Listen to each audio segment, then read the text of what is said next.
বিদ্যালয়গুলোতে কোনো vice chancellor নিয়োগ দেওয়া হয় না, অথচ ভাইস চ্যান্সেলর ইতিমধ্যে রিজাইন করেছেন। আমরা দেখতে চাই যে ভাইস চ্যান্সেলর নিয়োগ দেওয়া হচ্ছে যাদের সকলের কাছে গ্রহণযোগ্যতা আছে। এই সমস্ত আমরা দেখতে চাই যে আইন শৃঙ্খলা পরিস্থিতি নিয়ন্ত্রণের ব্যাপারে তারা অত্যন্ত সচেষ্ট।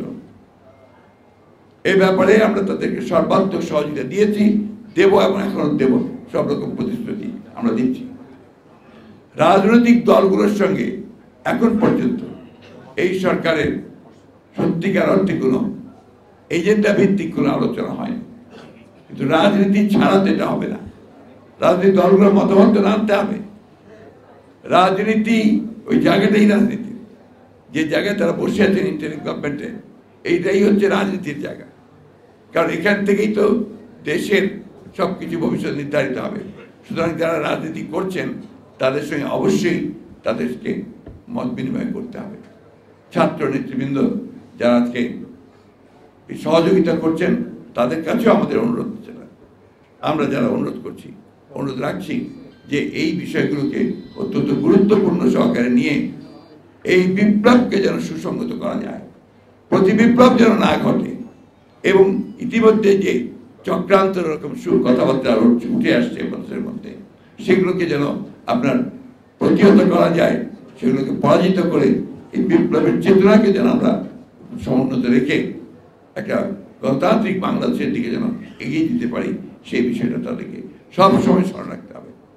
আমি আবার রিপিট করতে চাই যে অবশ্যই অতি দ্রুত জনগণের যে চাহিদা, সেই চাহিদাকে পূরণ করার জন্যে রাজনৈতিক দলগুলোর সঙ্গে আলোচনা করে একটা কিভাবে একটা নির্বাচন অতি দ্রুত করা যায় এবং সেই প্রয়োজনীয় সংস্কার করা যায়, সেটা নিয়ে এই ইন্টারিম গভর্নমেন্ট কাজ করবেন বলে আমরা প্রত্যাশা করি।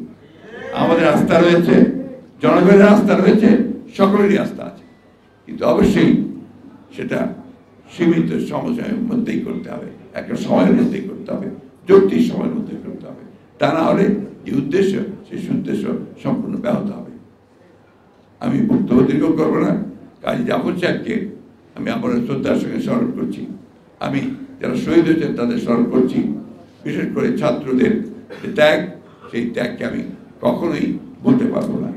আসুন আমরা আজকে সবাই ঐক্যবদ্ধ হয়ে এই ইন্টারিম গভর্নমেন্ট যেন সফল হন, তারা যেন একটা রোড ম্যাপ দিতে পারেন, সেই রোড ম্যাপ অনুযায়ী আমরা যেন গণতন্ত্রে পৌঁছতে পারি, সেই লক্ষ্যে আমরা সবাই তাকে সহযোগিতা করি।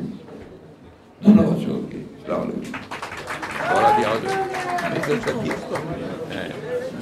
দিয়ে দিলাম, ইচ্ছে করে দিলাম।